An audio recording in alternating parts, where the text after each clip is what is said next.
Beleza, então. O verso está lá em Atos, capítulo 4, versículo 31. E aí diz o seguinte, Se quiser, eu posso ler. Pode? Então, eu agradeceria. Então, vamos lá. Atos 4, 31. Quando eles oraram, o lugar em que estavam reunidos tremeu.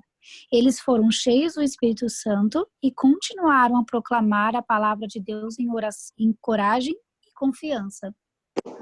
Isso, muito obrigado. Eu gosto bastante desse verso, porque ele me fala o seguinte, estava uma galera reunida e, de repente, o lugar todo começou a tremer e aí eles ficaram cheios do Espírito Santo.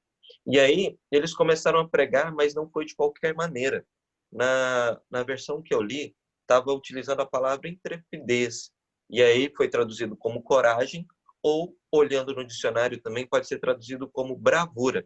Então, eles não pregaram de qualquer maneira. Eles pregaram com coragem e com bravura. E por que eles precisavam dessas características para pregar? Afinal de contas, a missão deles nem parecia muito grande. Eles só tinham que ir a todo mundo e pregar em nome de Jesus para todo o povo, língua e nação. E eu até fui olhar em nossos dias o quão grande seria essa missão. O que seria pregar para todo mundo, língua, povo e nação? Eu olhei, pesquisei bem rapidamente, nem tentei me aprofundar nos números, não, mas hoje a gente tem cerca de 193 países e, dependendo da classificação, esse número pode aumentar até o número de 206 países.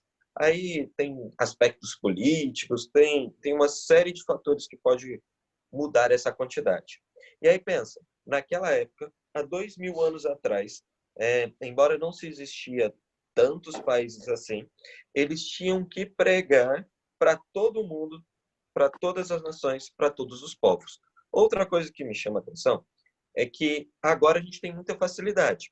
Entretanto, existe no mundo mais de 7,8 bilhões de pessoas. Mais de 7 bilhões e 800 milhões de pessoas que, teoricamente, faziam parte, ou melhor, fazem parte da missão de pregar a todo o povo. Nós temos mais de 6 mil idiomas catalogados. Isso excluindo variações e sem contar que eles estimam-se ainda que tenha mais de 300 idiomas que ainda não foram catalogados, que as pessoas ainda não tiveram contato. Só aqui no Brasil, a gente tem mais de 30 mil igrejas cristãs. São 30 mil placas de igreja, nomes de igrejas diferentes. E aí, agora fica mais fácil de entender por que o povo, há 2000 anos atrás, eles tinham que pregar com bravura e pregar com coragem. Por isso que eles precisavam de alguém para auxiliar, para que a mensagem ela fosse espalhada. Porque, embora os números naquela época sejam bem menores, nós não tínhamos a facilidade da internet. Eu sei que eu estou conversando com vocês que são de São Paulo, eu estou aqui no Espírito Santo. Nós temos essa facilidade de linkar e diminuir distâncias, naquela época não tinha. Nós temos facilidades a respeito do idioma. Quem nunca utilizou o Google Tradutor na vida, que atire a primeira pedra. Nós temos facilidade de recursos audiovisuais que a gente pode utilizar. Por exemplo, a gente está aqui conversando e o JC ele disse que ele está lá acompanhando a gravação da lição, a transmissão da lição, que está sendo projetada em outra plataforma. E aí tem recursos sonoros diferentes, recursos de imagem diferentes, público-alvo diferente, e nós estamos fazendo isso de forma simultânea. Para vocês verem como é que hoje é muito mais fácil pregar o evangelho. Por isso que aquelas pessoas acharam que era um desafio muito grande. E aí, Deus pensando nesse desafio, Jesus, na verdade, ele virou e falou, eu vou subir, mas eu vou mandar que desça outra pessoa no meu lugar, e essa pessoa vai ser o novo Consolador, e ele vai auxiliar vocês na pregação do evangelho. E essa pessoa, essa terceira pessoa da Trindade que nós conhecemos, o Espírito Santo, ele não vai somente escolher aqueles que eu considero, ou melhor, aqueles que a sociedade considera capazes. Não se preocupem. Qualquer pessoa que abrir o coração para o Espírito Santo vai poder realizar uma obra extraordinária, porque o Deus extraordinário, ele utiliza pessoas simples para realizar obras extraordinárias. E aí, no decorrer da semana, nós estudamos qual seria ou quais seriam as funções do Espírito Santo e quais foram, na verdade, né, as ferramentas que a gente tem ao nosso dispor que auxiliam na pregação do Evangelho também. Bom dia, é um prazer muito grande estar aqui com vocês. E é na lição de domingo que vem falando de Jesus e a promessa do Espírito Santo. O tema Espírito Santo é um tema muito interessante. É um tema que as pessoas não dão tanta importância. Algumas pessoas no meio cristão acreditam que o Espírito Santo nem é Deus. Mas o Espírito Santo é Deus, igual Deus Pai e Deus Filho. E ele tem uma importância muito grande na vida dos cristãos e na obra de Deus. Então, o primeiro ponto importante é pensar que o Espírito Santo é um tema muito importante, igual Deus Pai e igual Deus Filho, né? E a gente sabe que a Bíblia fala que há um só Deus, mas na verdade tem a Trindade. São três pessoas diferentes e juntos formam um só Deus. E como são três pessoas diferentes, cada um tem sua própria personalidade. A gente consegue até traçar a personalidade do Espírito Santo e a gente consegue perceber que a personalidade, o jeito que ele gosta de agir é bem diferente de Deus Filho e Deus Pai. E a gente pode perceber que cada um desempenha um papel, uma função diferente no ministério, na vida de cada um de nós. E na lição de domingo a gente vai aprender, discutir um pouco mais sobre as funções do Espírito Santo. Quando Jesus estava indo embora, estava indo aos céus, os discípulos ficaram muito preocupados, porque pensaram que eles iam ficar sozinhos. Então, Jesus Cristo falou com eles uma frase que é muito conhecida, que diz assim: convém que eu vá, porque se eu não for, o Consolador não virá para vós outros. Se, porém, eu for, eu vou enviarei. Então, uma principal característica que Jesus já falou, que é o quê? Consolador. A palavra consolador, ele vem da palavra paracletos, que é do grego. E, em português, o consolador tem um significado um pouquinho diferente do que a Bíblia queria falar. Porque quando a gente fala consolador, é aquela pessoa que vem quando você está triste, te coloca para cima e tal. Mas na tradução mesmo do grego, que a lição própria falou, é que consolador significa que é alguém que vem ao lado de uma pessoa com o propósito de ajudá-la. Então, o Espírito Santo, a gente pode falar que ele é um ajudador, alguém que ajuda a gente e nos guia no ministério aqui na Terra, né? E qual que seria uma das funções do Espírito Santo? Alan já começou a falar, e também o título da lição geral fala que é capacitar as pessoas para a pregação do Evangelho. O que seria capacitação? O que é capacitar? Eu vou dar um exemplo, talvez fique mais fácil. A universidade onde eu estudo, ela está com as aulas suspensas desde março, por causa da pandemia. E até hoje não retornou nenhuma aula. Então, a partir de agosto, eles vão voltar com as aulas de forma remota, pelo aplicativo de aulas de distância. Então, para que acontecesse isso, a universidade onde eu estudo, que é a Viçosa, ele promoveu uma capacitação de todos os professores para que eles consigam dar aula à distância, nesse novo método. Então, a gente pode perceber que a universidade vai ensinar como usa as ferramentas para que ele alcance aquele objetivo. E uma coisa interessante que a gente pode observar, que a universidade não vai ensinar os professores a dar a matéria dele. O conhecimento é o conhecimento que ele já tinha na vida, onde ele adquiriu na graduação e na sua pós-graduação, mestrado e doutorado. Linkando para a nossa vida, a gente pode perceber que o Espírito Santo ele vai capacitar, ele vai nos ensinar a usar as ferramentas da pregação do Evangelho, mas não vai nos dar o conhecimento para que a gente vai passar para os outros. Ou seja, esse conhecimento é um conhecimento, a gente tem que ter como? Ter um conhecimento prévio. E como que a gente tem um conhecimento prévio? É a gente estudando sobre a palavra de Deus. Muitas pessoas pensam que o Espírito Santo vai vir, vai dominar a nossa mente e vai começar a falar as coisas. Mas não, ele vai ensinar a gente a falar as coisas que a gente já conhecia. Por isso que Paulo, na hora que ele foi pregar, ele passou alguns anos no terceiro estudando. Porque o Espírito Santo, ele mostra como a gente ensina e convence as outras pessoas. E outra coisa interessante é que na capacitação lá da universidade, as pessoas, ela não vai ser todo mundo vai dar o aula do mesmo jeito. Não, cada um vai dar aula na sua área de conhecimento e do jeito que eles sempre, o jeito que eles acharem melhor. Do mesmo jeito, capacitação não é uma patronização. Não vai ficar todo mundo seguindo a mesma coisa. Capacitação, através da capacitação, a gente mantém as nossas próprias características individuais. A gente vai pregar com as nossas próprias características individuais. Isso é uma coisa importante, porque a gente gosta de patronizar as coisas. A gente pensa, fulano de tal não é cheio de Espírito Santo porque ele é desse jeito.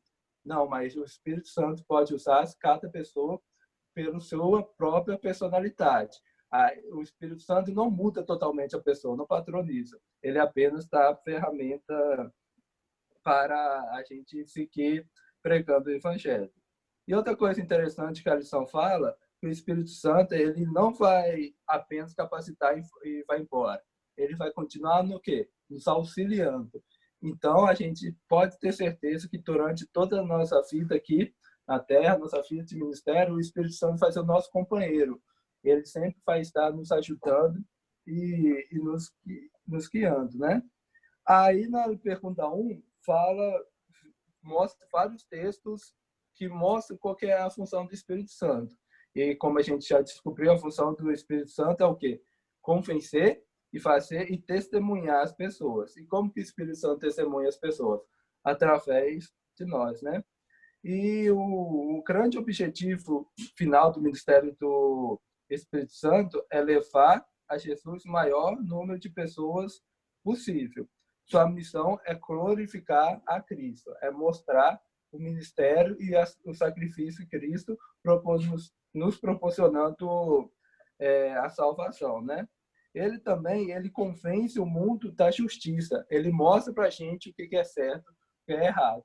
Então, uma pessoa cheia de Espírito Santo nunca vai fazer coisas que não agradariam o Espírito Santo, né?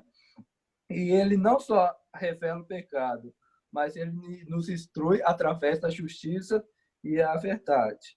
E a lição até destaca uma coisa interessante, que a função do Espírito Santo não é apenas destacar o nosso pecado, nem a nossa maldade, mas também mostrar a grande vontade, benignidade, compaixão e amor de Jesus, e por isso que Jesus veio nos salvar. Então, o Espírito Santo não é apenas um espelho que mostra os nossos pecados, ele também mostra a solução dos nossos pecados, que é quem? Que é Jesus Cristo. Por isso que a Bíblia fala que a função do Espírito Santo é glorificar Jesus, porque ele mostra a solução dos pecados aqui na Terra. Separaram que o meu irmão ele fala até melhor do que eu, né? E é irônico, porque eu sou professor e ele estuda para ser agrônomo. Vou ficar falando com os matos. Eu achei interessante que o autor da lição ele propôs uma mudança no nome do livro de Atos. Porque nós conhecemos o livro de Atos como Atos dos Apóstolos. E o autor propôs, olha, eu acho que o livro deveria chamar Atos do Espírito Santo. O que vocês acham? Vocês acham que isso é coerente, incoerente? Faz sentido, não faz? Qual é a visão de vocês sobre essa possível mudança de nome?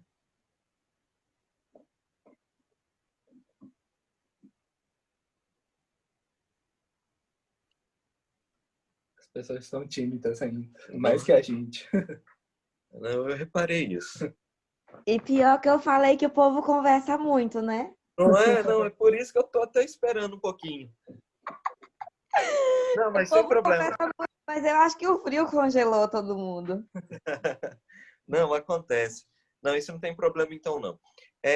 O autor da lição, ele propôs essa possível mudança porque ele percebeu, na verdade, ao analisar a vida cristã, que sem o Espírito Santo, nenhum dos grandes feitos que foram realizados pelo povo da igreja primitiva, ele iria acontecer. Sem o Espírito Santo, eles não teriam a coragem necessária para enfrentar os desafios e pregar a palavra de Deus. Sem o Espírito Santo, não haveria as grandes mobilizações que aconteceram no passado, e sem o Espírito Santo, possivelmente, a mensagem os feitos de Cristo eles seriam esquecidos na história. Tanto que o autor do livro de Atos, ele fez questão de descrever como que foi os passos após a ascensão de Cristo em relação à igreja. Por exemplo, lá no livro de Atos, no capítulo 2, o autor fez questão de destacar o seguinte, em uma pregação foram convertidos 3.000 pessoas a Cristo. E aí ele pula lá para o capítulo 4 e fala, em um outro dia foram convertidos e batizados, aí ele inclui entregues ao cristianismo, quase 5.000 pessoas. E aí o livro de Atos vem acrescentando, e as pessoas pregavam com audácia, as multidões que seguiam a mensagem de Cristo cresciam cada vez mais.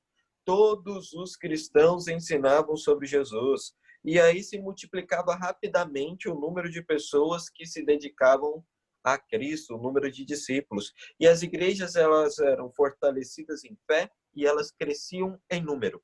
E a pergunta da lição foi, por que será que Lucas, o autor de Atos, ele fez questão de descrever esses dados numéricos? Por que ele só não falou a igreja crescia só, ou a igreja ia se fortalecendo, ou as pessoas iam aceitando a Cristo? É interessante quando a gente começa a comparar as informações através de dados. Eu sou formado em matemática, então, para mim, todos os dados numéricos eu consigo compreender muito melhor do que um dado qualitativo, por exemplo. E aí, quando fala, em um só dia foram batizados 3.000 pessoas. Eu não sei, eu venho de uma igreja pequena. A minha igreja lá em Viçosa, ela tem 100 membros. Eu lembro que eu fiquei lá 25 anos. A maior quantidade de pessoas que se entregou ao batismo no mesmo dia foi na época que eu me batizei. Foram 12 pessoas se batizando.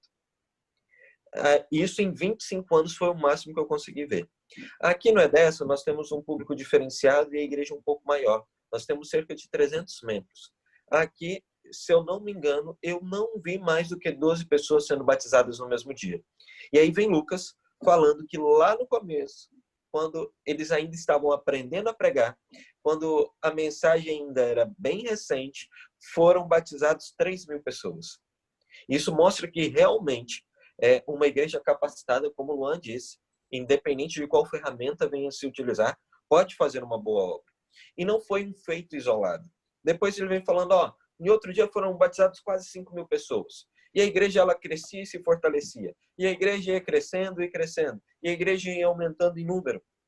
E aí a gente percebe a importância de entender como que foi a pregação do evangelho naquela época, para que a gente consiga aplicar também no nosso dia a dia, em nossa época. E o que chama atenção porque quando a gente fala em números, a gente pode pensar assim, poxa, então eu não estou sendo um bom discípulo de Cristo, porque quando eu prego, eu dou estudo bíblico aí para 4, 5 pessoas. A minha igreja não está batizando cerca de 3.000 pessoas. A minha igreja, infelizmente, ela está com tanta dificuldade, eu venho de um lugar bastante cético, em que os alvos de batismos eram muito curtos, muito pequenos comparados com os alvos aqui do Espírito Santo.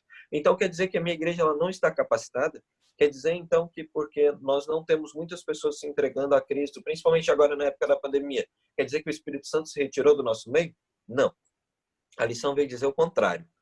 Independente de se batizar 3.000 pessoas, quase 5.000 pessoas, a igreja crescendo ou não, o que importa é que, apesar de todos esses números, havia um indivíduo que pregava para todos eles. Então, independente de quantas pessoas se entreguem, não é a nossa responsabilidade e nem deveria ser o nosso parâmetro ver quantas pessoas estão batizando. Mas nós devemos avaliar o seguinte, será que tem alguém pregando a essas pessoas? Porque o Espírito Santo, ele convence as pessoas se está certo ou errado, se eles precisam se entregar a Cristo ou não, mas como o Luan disse, nós só vamos conseguir pregar daquilo que nós já conhecemos, daquilo que nós já estudamos. Então, o Espírito Santo, ele funciona como um megafone. Ele vai espalhar mais a mensagem, mas quem vai pregar somos nós mesmos. E aí que entra a importância do Espírito Santo. Então, uma igreja capacitada não é uma igreja que está batizando. Uma igreja capacitada do Espírito Santo é uma igreja que, apesar das dificuldades, ainda continua pregando. Pulando para terça-feira, o Espírito e o testemunho. Como que a gente consegue testemunhar sobre Jesus? Qual que é a forma de testemunhar sobre Jesus? Linkando com a lição de domingo, a gente só consegue testemunhar sobre Jesus, sobre Deus, se a gente tiver conhecimento e experiência sobre Deus. É a mesma coisa, como a Alan falou, eu estudo agronomia. Não adianta nada eu ter um campo e eu ter um trator, saber como que usa o trator, mas não saber nada sobre manejo de planta.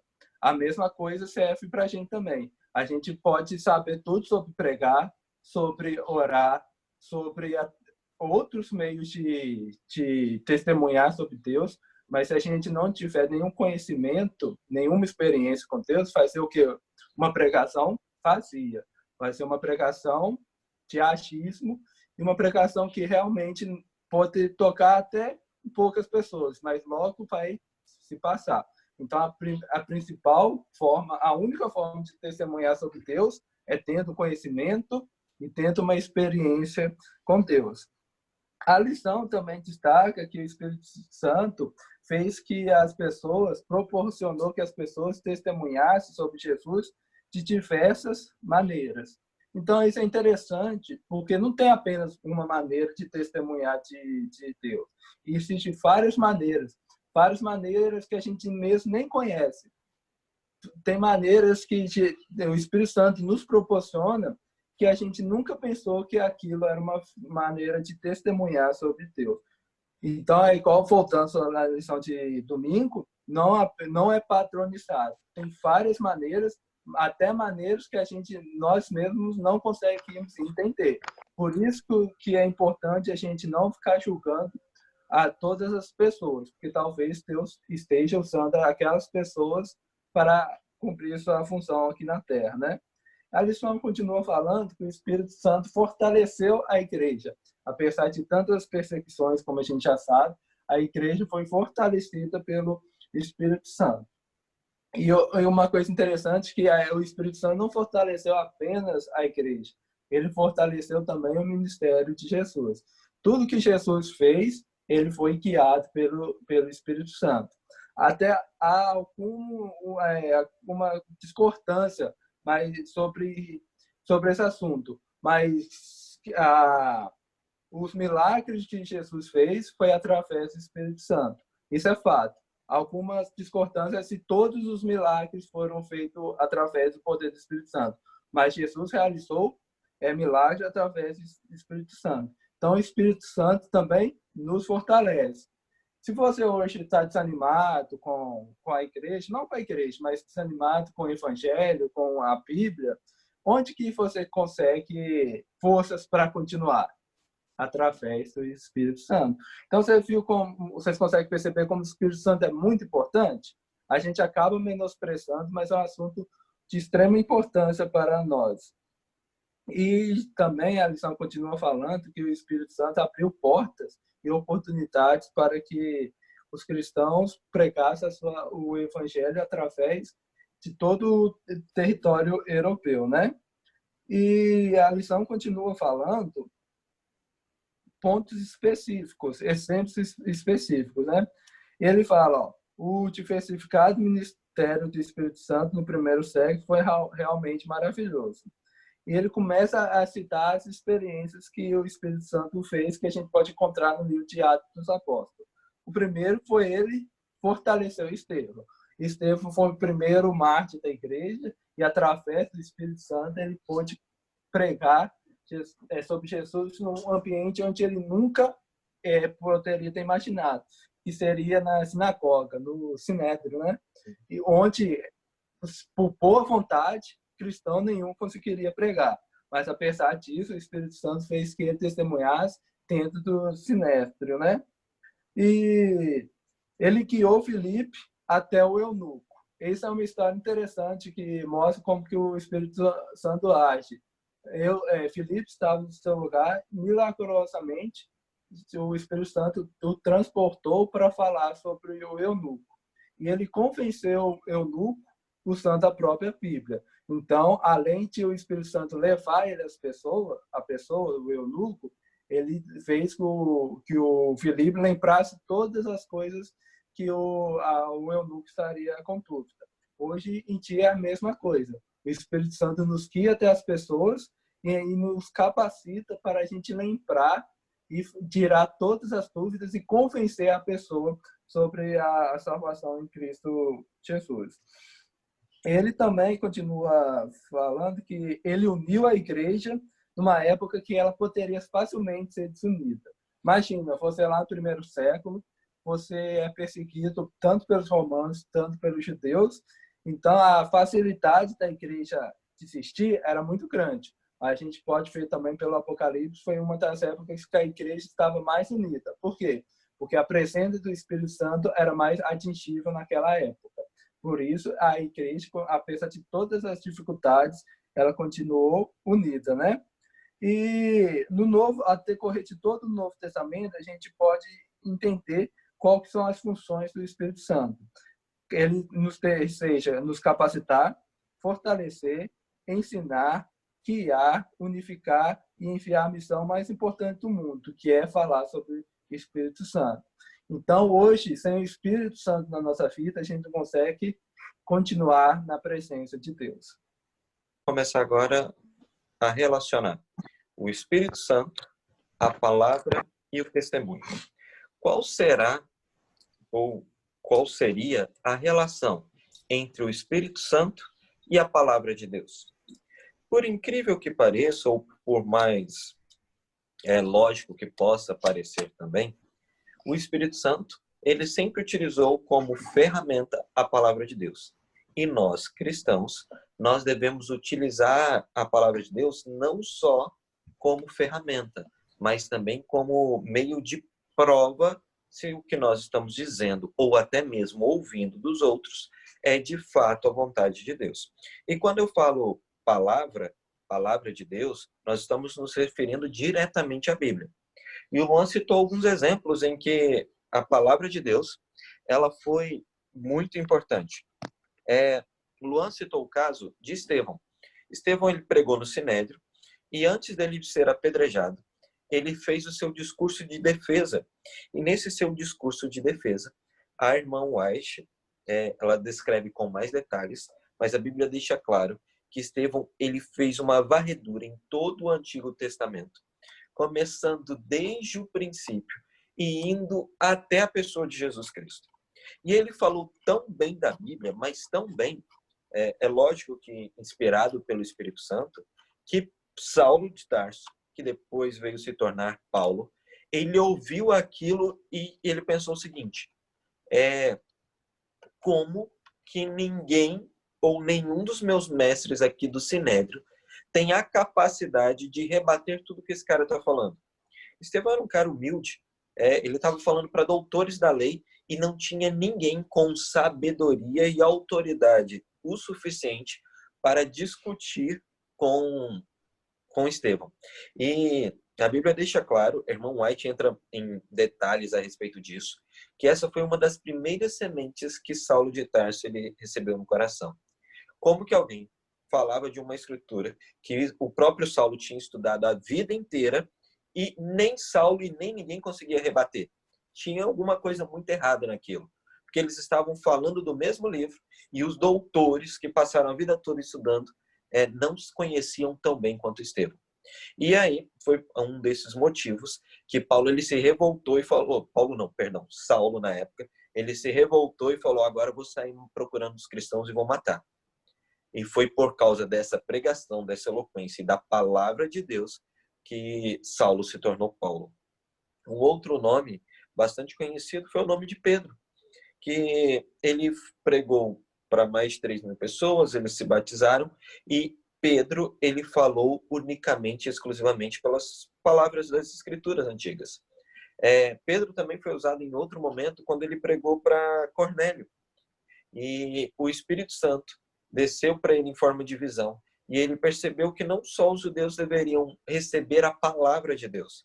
E eu nem falo as novas sobre Jesus, porque Pedro não só pregava sobre Jesus, ele pregava sobre todo o Antigo Testamento que Cristo Jesus ensinou para ele, e também para todos os demais discípulos.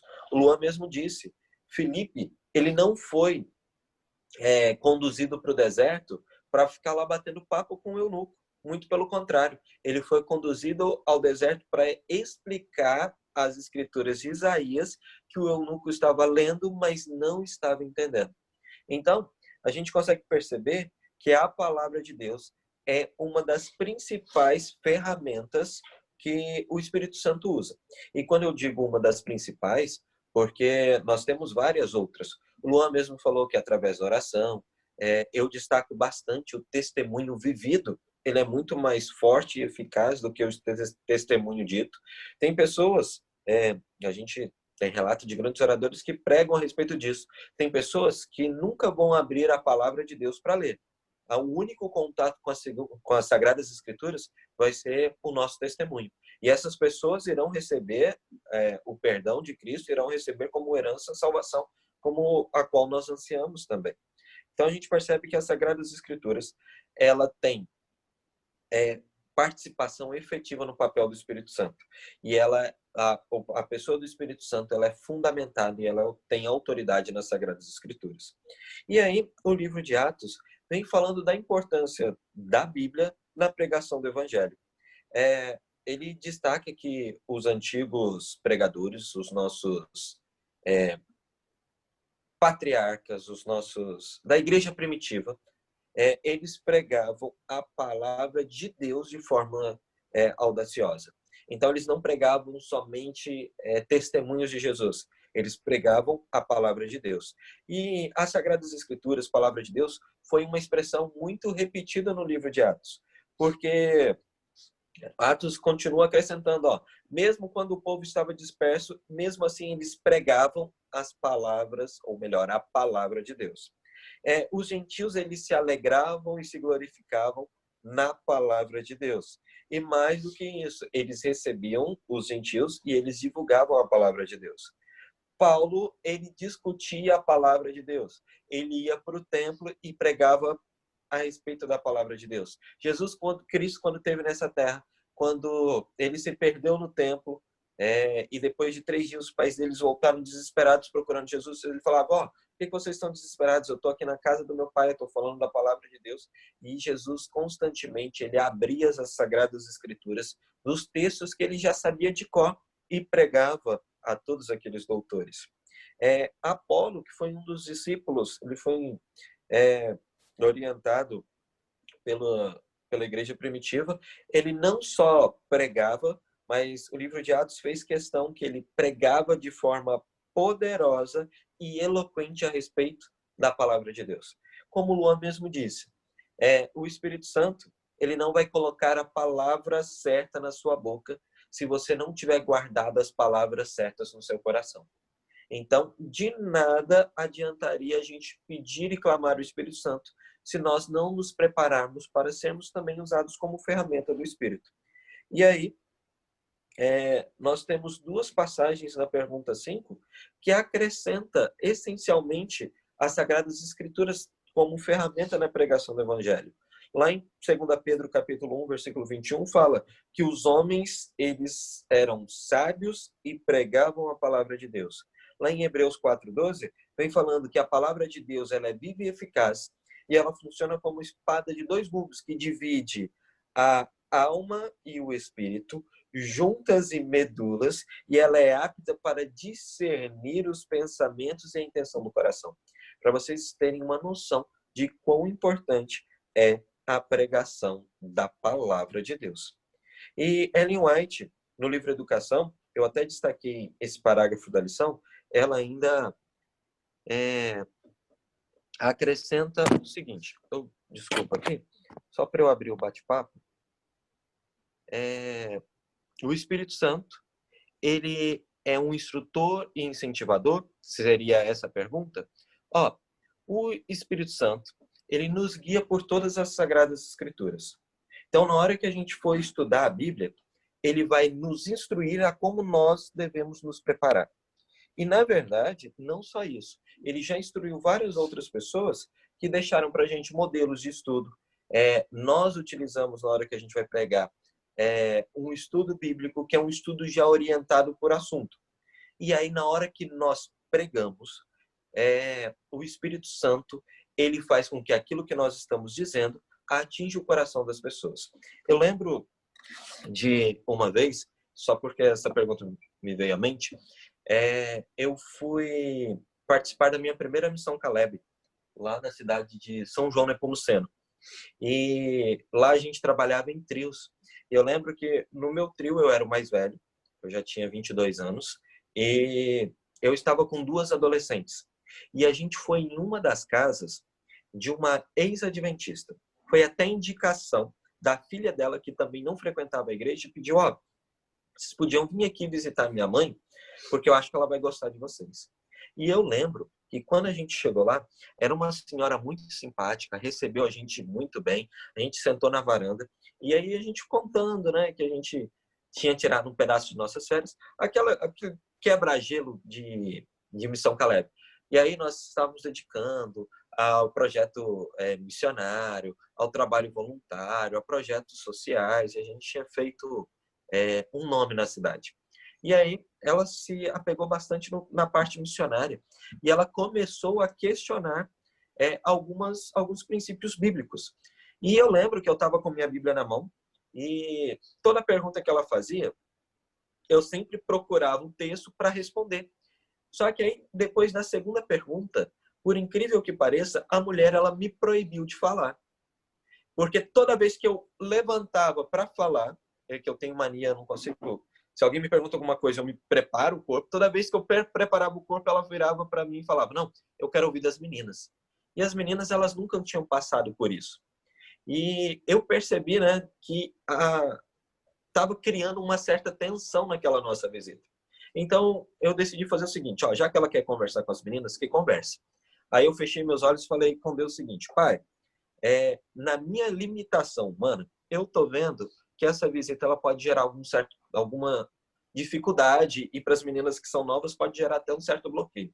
Então faz o seguinte, se por acaso esses questionamentos vier do Senhor, tudo bem.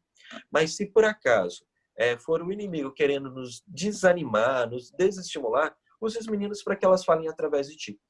E aí era engraçado porque toda pergunta que ela fazia, as meninas me olhavam e respondia justamente aquilo que eu mesmo iria dizer. E o que me chama a atenção é que com 15 minutos de conversa, aquela senhora mudou toda a sua feição. E aí eu percebi qual que era a função do Espírito Santo. O Espírito Santo, ele nos acompanhou em toda a preparação. Eu não sei quantos de vocês já participaram em projetos missionários estilo Missão Caleb. Nós, toda manhã, estudamos o estudo bíblico que nós iríamos passar. Nós não íamos de qualquer jeito. Nós abríamos a Bíblia, líamos todas as passagens, fazíamos os nossos comentários. Nós nos preparamos. E isso nos dava tranquilidade para pregar. E esse mesmo Espírito, que ele funcionava como... deixa eu só olhar aqui a outra expressão que foi dita. Estou apanhando aqui do celular. Ele funcionava como instrutor para a gente e incentivava as outras pessoas a ouvir aquilo que nós tínhamos que falar. E a conversa depois ela fluiu de um jeito tão gostoso e tão saudável que nós terminamos na cozinha daquela senhora tomando sorvete e ficamos mais ou menos meia hora batendo papo de nossas vidas. E nós só saímos de lá porque nós tínhamos compromisso no horário seguinte. Então, realmente, o Santo Espírito ele tem uma missão, ele tem uma função muito ampla. E aí depende de qual ponto que nós estamos analisando. Se é do ponto de quem está pregando ou do ponto de vista de quem está recebendo a mensagem. E a Ellen White diz, se você quer pregar a mensagem, a energia que vai motivar tudo isso está concentrada na palavra de Deus. E o Espírito Santo, ele vai funcionar como um catalisador, vai impulsionar porque essa energia, todo esse poder que Deus tem através de sua palavra, das Sagradas Escrituras, possa te servir como ferramenta e como instrumento enquanto você estiver enfrentando os desafios da sua vida e principalmente na pregação do Evangelho. Na quinta-feira, está falando do poder transformador do Espírito. Vou pedir desculpa falando que eu vou usar o mesmo exemplo de Paulo para aqui na lição. Paulo ele foi transformado pelo Espírito Santo. Aí vem um paradoxo. Paulo foi transformado, mas continuou sendo a mesma pessoa. Como assim? Eu vou explicar. A mesma intensidade, o mesmo empenho que ele tinha para perseguir os cristãos, ele tinha para pregar o evangelho. A mesma convicção, a mesma fé que ele tinha no judaísmo, agora ele passou a ter no cristianismo. Então, a melhor definição para transformação seria conversão. O que seria conversão? Conversão vem da palavra convergir. Convergir é mudar de direção, mudar de rumo. Então, na hora que a gente pensa em transformação do espírito, as nossas características vai continuar sendo a mesma. Os nossos defeitos que a gente tinha antes de conhecer Jesus, a gente vai continuar tendo esses mesmos defeitos depois que a gente passou a conhecer a Jesus. Mas qual que é a diferença? Agora a gente mudou de direção. Aqueles defeitos, agora a gente tenta superar e diminuir eles. Por isso que as nossas ações é diferente, mas a gente continua sendo a mesma pessoa. Conseguiu entender essa diferença? Então, e quem proporciona essa direção, a virada no volante do carro da nossa vida? O Espírito Santo. A partir daí, a gente consegue entender melhor as citações de alguns exemplos de conversão do Espírito Santo no livro de Atos. A lição ele destaca as pessoas influentes naquela época que foi convertida pelo Espírito Santo. A primeira era Lídia. Lídia era uma empresária próspera na época lá em Judá. Eu não sei onde ela é, eu esqueci a cidade que era, mas era judia, ela era muito rica. Então, a partir daí, ela mudou a sua direção, ela foi convertida e ela começou a usar o seu empenho, que era para a sua empresa, para divulgar a mensagem de Deus. Outra pessoa é o carcereiro de Filipos. Ele era um funcionário público, apesar de ser carcereiro, como ele trabalhava com os romanos, era uma pessoa de uma posição social. E ele foi convertido pelo Espírito Santo através de Paulo. E ele também, o Espírito Santo, ele abrange pessoas de todas as classes. Ele também, a lição destaca Dionísio. Dionísio era tipo um juiz, um juiz importante lá em Atenas. E o Espírito Santo também convenceu ele. Também ele converteu Crispo, que era um chefe importante da sinagoga judaica. Ele era um líder religioso que deixou o judaísmo e começou a acreditar em Cristo. Apesar da lição ter destacado apenas pessoas importantes, influentes na época, o Espírito Santo não é preso por classes e influências. Ele conversa todo mundo.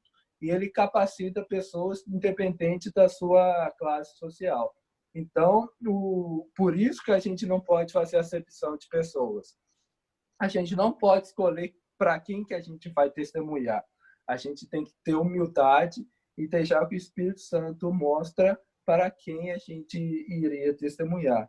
A mesma exemplo de Paulo, né? Quando Paulo estava lá doente na cama, a pessoa que Jesus mandou ir lá ver ele ficou pensando: Deus, mas é Paulo mesmo? Será que é Paulo? Você não está enganado? Imagina se aquela pessoa não fosse lá. Será que o testemunho de Jesus, a religião cristã chegaria a nós hoje? E olha só como que é importante a gente não fazer nenhuma acepção de pessoas. Todas as pessoas, independente de tudo, é uma pessoa especial para o Espírito Santo e uma pessoa especial para o reino de Deus. Então, com essa lição a gente pode perceber: o Espírito Santo, ele dá coragem, faz com que as pessoas tenham bravura para pregar o evangelho. O Espírito Santo, ele funciona como megafone, ele faz com que mais pessoas possam receber a palavra de Deus. O Espírito Santo auxilia aquele quem fala, mas auxilia também aquele que ouve. O Espírito Santo, ele funciona como semeador, mas também funciona como aquele que vai irrigar a semente nos corações. E uma das principais ferramentas, e que serve também como objeto de prova, é a palavra de Deus, que dá todo esse poder. E a lição de sexta-feira vem acrescentando a autoridade da palavra, da pessoa do Espírito Santo. Eu separei alguns trechos que dizem o seguinte, Deixa eu só abrir o bate-papo. Pronto. Que aí eu consigo ler também. Rapidinho. O Espírito Santo, ele coopera com o Pai e com o Filho na redenção. Então, o Espírito Santo é uma pessoa importante para a nossa salvação. Ele rompe os laços dos preconceitos que nos escravizam, vence as ideias culturais que acabam ofuscando a visão da verdade e nos livra das cadeias dos maus hábitos, ilustrado diretamente na vida de Saulo. O Espírito Santo, ele vai antes de nós, preparando o coração para receber a mensagem do Evangelho. Ele está conosco, influenciando mentes enquanto realizamos atos de bondade, compartilhando testemunho, conduzindo estudo bíblico, entregando livros, e ele continuará trabalhando no coração das pessoas muito tempo depois que nós partirmos. Esse é o Espírito Santo. E aí, como já foi dito, se vocês quiserem comentar qualquer coisa, fazer perguntas, nós ainda temos 10 minutinhos de lição. E se quiser perguntarem por texto também, eu fiz questão de abrir aqui no computador o bate-papo, porque aí eu consigo visualizar. Eu não, né? Nós conseguimos.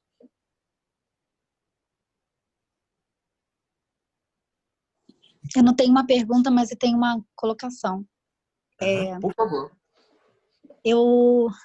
A lição dessa semana é uma lição, assim, que eu digo ao mesmo tempo muito fácil, ao mesmo tempo muito difícil, porque para algumas pessoas a gente percebe que não é tão fácil acreditar no Espírito Santo.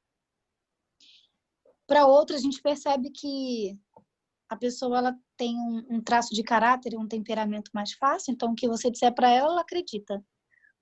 E eu acho interessante, e aí eu sei que pode ser que tenha pessoas que discordem de mim, eu estava pensando, sabe, sobre a questão do Espírito Santo na atuação da minha vida. E todas as vezes que eu preciso de algo e que às vezes eu nem consigo falar, que aí há um sofrimento, eu percebo que Deus de alguma forma ouve o meu clamor e ele manda algo para poder, como bálsamo, né? Para dizer assim, filha, você não tá sozinha, eu tô com você. Olha aqui, ó, talvez não te dê aquilo que você quer, mas eu tô te mostrando que você vai chegar lá, calma. E aí eu fico me perguntando, né? Ação do Espírito Santo que me ouviu meus pensamentos sem eu falar, a ação do Espírito Santo que viu o meu rosto, né? A ação do Espírito Santo, mas assim, eu vou dizer a minha opinião. Para mim, tanto importa se é o Espírito Santo ou se é Deus. Eu sei que existe alguém no céu tão poderoso que com tantas pessoas no mundo consegue ouvir a voz de um pensamento. Gente, isso é grandioso demais. Isso é grandioso demais. Eu tô falando isso não porque não acredito no Espírito Santo, não é isso, mas eu até estava conversando com o Douglas aí, que a gente faz uns debates aí bem, bem pesado, e eu estava falando para ele, tendo Espírito Santo ou não, não importa, eu falei para ele com que as pessoas acreditam ou não, eu sei que existe alguém no céu, alguém tão poderoso que é capaz de ouvir a voz de um pensamento quando mesmo ele não é balbuciado. Isso é tão poderoso e não importa hoje, no meu ponto de vista, não importa se você acredita ou não. Claro que para algumas pessoas é mais importante e ela vai dizer que precisa disso para ela acreditar, que ela se salva. Para outras vai dizer que não. Mas quando você tem essa intimidade ao ponto de ter... É como se... Eu não sou mãe, mas eu fico imaginando quem é mãe, quem é pai, quando olha para um filho e fala, não tá legal, tem alguma coisa que tá errada? Não tá legal. E eu vou tentar descobrir e fazer com que essa minha criatura que saiu de mim fique feliz. Então, eu fico imaginando Deus olhando lá do céu, com todas as nossas crenças, todas as nossas dificuldades, com todas as nossas limitações, vindo de cada um de uma família, de uma criação, de certo e errado. Deus olha e fala, olha, não importa com que você acredite, mas eu vou pegar você no colo e vou te mostrar que meu amor é intenso. Então, para mim, eu acho que essa semana eu me senti muito amada. E se, é como eu digo, né? Existe uma energia, um poder. que eu não falei, mas que essa energia, esse poder ouviu o meu clamor, e eu acho que é muito gostoso isso. Eu tenho certeza que todo mundo aqui na sala, de alguma forma, de alguma maneira, em algum momento da vida, sentiu isso. Isso é tão interessante, você vê o tamanho do poder do Espírito Santo, que a Bíblia fala que o Espírito Santo analisa e examina as profundezas dos pensamentos de Deus. Se ele tem acesso até os pensamentos de Deus, imagina os pensamentos nossos. Então a gente fica agradecido.